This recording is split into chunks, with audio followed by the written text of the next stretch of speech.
nit, o com dirien a Austràlia, bon dia. L'embaràs de doña Letícia porta cua. I no volem dir que sigui un nen. El problema és que el sexe del seu fill pot suposar una autèntica crisi d'estat. Anem-ho a veure en aquest gràfic.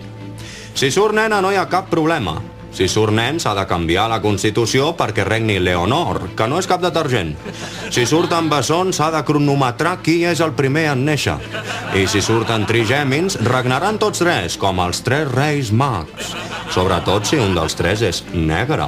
Tot i que en aquest cas la princesa Letícia, més que un negre, tindria un marrón.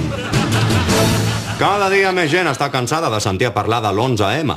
Com cada dia més gent està apuntada a ING Direct. Ja tens el teu compte, perdó.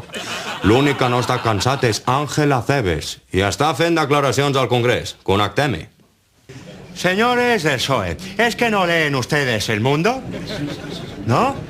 Pues díganme, ¿qué pasó realmente el 11M? ¿Quién ocultó pruebas? ¿Qué pretendían los mandos policiales? Y sobre todo, ¿qué hacía el ministro de Interior?